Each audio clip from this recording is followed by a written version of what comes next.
Fokus. Ya fokusnya ke tengah dong seharusnya. Iya deh. Oke, Nah, bagus kan? akhirnya Ricky Aduh, berat. sibuk banget. Gue tau lu sibuk, terus ya jadi susah ngundang lu. Akhirnya suatu beruntung lah bisa ngundang lu gitu. Salah sih sebenarnya, lu yang sibuk ya. Gue Parah. kan pengangguran, jadi ya apa? Itu permasalahannya. Sedikit flashback. Gue itu kenal Ricky dari 2014. Dia teman SMK gue, dan fun fact-nya dia tuh dulu di kelas gue sebagai wakil ketua kelas. Ketua kelasnya gue nggak tahu siapa, cuma wakil ketua kelasnya dulu. Lu juga lupa siapa ya? Nah terus soal kopling tuh, lu ceritain dulu dong, kopling itu apa, Rik? Apa? Oh, kopling itu ya kayaknya sih kalau lu sekolah di SMK 2 pasti tahu lah, ya kan. Kalau singkatannya sih sebenarnya komunitas pelajar pecinta lingkungan. Cuman kita sering disebut sama anak sekolah itu LH gitu. Oh iya, LH gue nyebutnya. LH kan. Lebih enak LH, LH. iya. Kopling itu kepanjangan sebenarnya. Tuh.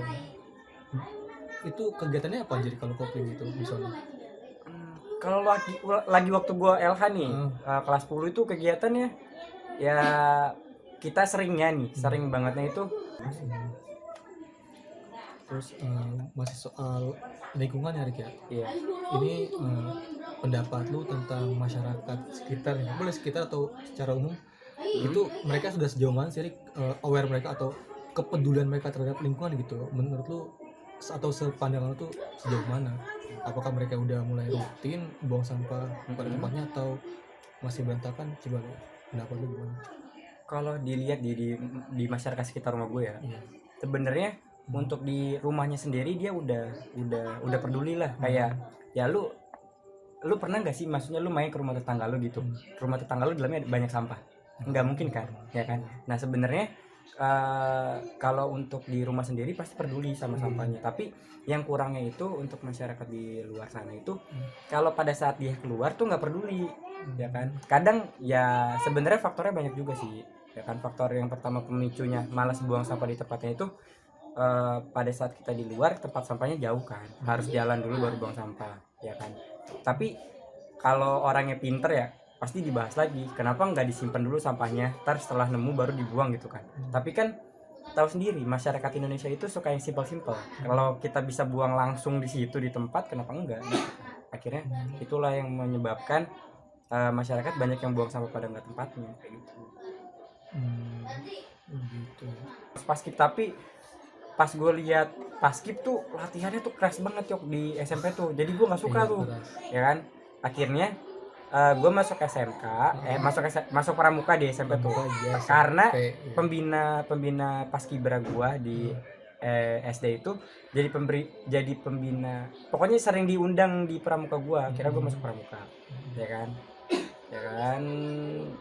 Terus pas lulus itu, tapi gue di pramuka di SMP tuh nggak sampai lulus tuh, cuma sampai kelas 2 doang, ya kan. Karena udah sibuk ke SMP, tau sendirilah, ya kan, masih mentingin main daripada ikut organisasi kayak gitu.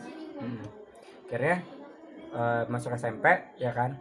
Gue kan kita seminggu tuh ya kalau nggak salah ya orientasi ya, ya semingguan kan lihat tuh ya, menurut gue nih, tapi ini bukan ngejelekin suatu organisasi nih, tapi menurut gue juga pas masuk kayak gue kira gitu, bener.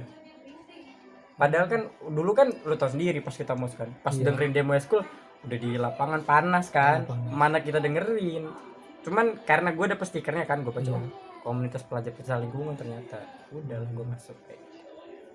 Terus coba dong diceritain tentang kopling ya, kejadian paling tidak terlupakan lah, atau menarik, atau paling ya wow lah yang tidak terlupakan selama di kopling. Sebutin aja momen-momen yang perlu diceritain. Kalau bagi gue ya itu, gue jadi ketua umum kopling itu paling nggak bisa gue lupain sih, karena selama gue kayak mikirnya gini aja, gue ketua kelas aja gue nggak mau gitu nyalonin diri kan, apalagi jadi ketua umum gitu yang megang 3 angkatan kan. Jadi kayak gue, menurut gue kayak gue nggak bisa gitu jadi ketua ya. Tapi pas di kopling ternyata gimana ya, maksudnya leadership dalam diri itu karena lu karena diharuskan lu punya jiwa leadership ya, akhirnya keluar sendiri gitu. Akhirnya di situ itu sih nggak pernah gue lupain. Terus juga sama itu sih yang ketemu Bu Menteri Siti Nurbaya itu nggak pernah lupain, jalan-jalan gratis kapan lagi kan. Kemana waktu itu jalan-jalan? Kantornya apa? 2 kali gue ketemu di JCC sama di Taman Mini waktu itu ada festival iklim kalau nggak salah. Iya.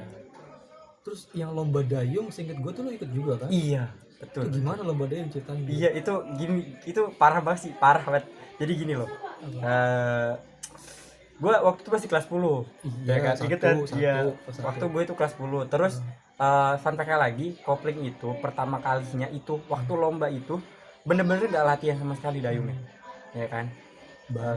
Beneran. Jadi tuh gue aja baru tahu pas besoknya. Jadi gue dikabarin ikut lomba itu hari Kamis. Hari Sabtu kita lomba di Kota Bekasi kan. Mantap. Di Kota Bekasi, dan nggak tahu kenapa padahal kita belum latihan apa-apa bisa menang juara 3 aja itu udah alhamdulillah. Nggak pernah Di latihan. mana di Bekasi? Di Kali Bekasi bukan, ada di Kalimalang mah jauh. bukan di Kalimalang, Kali Bekasi ada. Ada ya kayak gitu. Padahal itu megang apa Dayung. dayungnya aja itu baru hari Baru itu. pertama kali, Iya. Itu parah banget, itu udah gerimis kan waktu lomba, itu the best banget sih itu pengalaman. Itu lumayan tuh dapat 8 ke 10 juta gitu juara 3. The best ya. Iya, gue baru pertama kali lihat orang ngedayung tuh ya lu. Soalnya nggak pernah gue lihat orang-orang sampai dayung kali-kali gitu. Iya bener-bener. Gue juga baru pertama kali itu. Dan, Iya. Itu pengalaman bener. terus ada lagi nggak Rik, momen-momen yang ya tak terlupakan lah selama jadi pencinta lingkungan gitu? Momen-momen yang keren atau perlu di share, ada nggak gitu? Nggak ada sih, udah itu doang. Soalnya kayaknya yang lain mah semuanya bisa ngerasain gitu. Cuman itu doang sih. Terus sejauh ini Rik sebagai seorang pencinta lingkungan gitu, Iya. ketuanya lagi organisasinya, sejauh mana sih dia udah mengubah hidup lo gitu sebagai menjadi pencinta lingkungan gitu? Kayak lebih kayak gini aja, kayak kan karena basisnya gue kan dulu kan ketua gitu ya. Karena ngerubahnya karena kepaksa sebenarnya, karena gini loh. Dulu ya sama gue juga kayak orang-orang pada umumnya gitu kan, karena masih buang sampah sembarangan ya kan, terus masih nggak aware lah terhadap lingkungan gitu ya. Nginjek rumput, padahal nginjek rumput itu kalau di tempat umum sebenarnya nggak boleh kan, karena merusak lingkungan, terus merusak keindahan juga, estetik. Nah dulu gue sempet kayak gitu ya kan, tapi setelah gue jadi ketua jadi malu sendiri kalau Lo sendiri kayak misalkan gue buang sampah gitu ya, sembarangan gitu ya kan, jadi malu sendiri kayak lo pernah buang sampah sembarangan ya dari motor, naik motor tiba-tiba buang, gue ngeliat di belakang langsung gitu. masa Iya, serius. pernah gue kelas 1 SMK. Tahu udah masuk kopling belum itu ya? Kelas 1 SMK berarti gue belum jadi ketua. Iya ya kan. Ingat gue Enggak, pokoknya semenjak gue jadi ketua ya jadi lebih malu gitu, karena Iya sih. mikirnya gini, gue ketua umum komisi pelajar pencinta lingkungan gitu, gue buang sampah jadi apa, kayak gimana gitu, malu diri sendiri, terus malu juga sama anggota kan, kayak gitu. Akhirnya jadi kebiasa sampai sekarang. Jadi harus jiwa leadership itu tumbuh ya setelah Iya. lu menjadi pencinta lingkungan. Bener. Mantap. Terus ini sih Rik, ini kita udah melompat dari kopling. Gue mau nanya pandangan lu sebagai pencinta lingkungan ya, Iya. sebagai kejadian di sekitar kita kan banyak tanah-tanah kosong atau lapangan bermain yang sekarang disulap atau dirata sama tanah diganti jadi komplek atau jadi pabrik gitu. Iya benar. Nah itu pandangan lu gimana? Apa itu mempengaruhi lingkungan atau enggak, atau gimana sebagai pencinta lingkungan gitu lu memandang masalah ini gitu? Kan semakin banyak sekarang lahan-lahan yang digusur atau diapain gitu, jadi jalan tol, Iya. Jadi pabrik. perumahan gitu. Nah itu pandangan lu gimana? Ya dampaknya sebenarnya Dampaknya ya. iya, sebenarnya kalau misalkan pembangunannya sesuai dengan AMDAL gitu ya. AMDAL itu apa AMDAL? Pokoknya peraturan lingkungan. Oh, peraturan ya kan? lingkungan. Jadi kalau misalkan ada pembangunan perumahan gitu, bikin drainasenya baik gitu kan. Intinya mengikuti peraturan, sebenarnya berdampak lingkungannya sedikit gitu kan. Tapi kan pada kenyataannya Iya. ya kan, pada Baru bikin langsung banjir. Iya, realitanya yang ingat banget lu kasus yang berita yang sampai jadi ini banget kan. Ada jadi di berita lu pernah kan pasti Meikarta banjir. Padahal iklannya itu menggembor-gemborkan anti banjir kan. Nah itu karena sebenarnya AMDALnya tuh nggak dijalani gitu kan. Drainasenya buruk gitu-gitu. Jadi nyebabin banjir itu sih sebenarnya. Jadi sebenarnya wajar, maksudnya ada lahan dijadiin pemukiman karena emang butuh kan. itu ya. Iya, kebutuhan manusia primer lah gitu Hmm.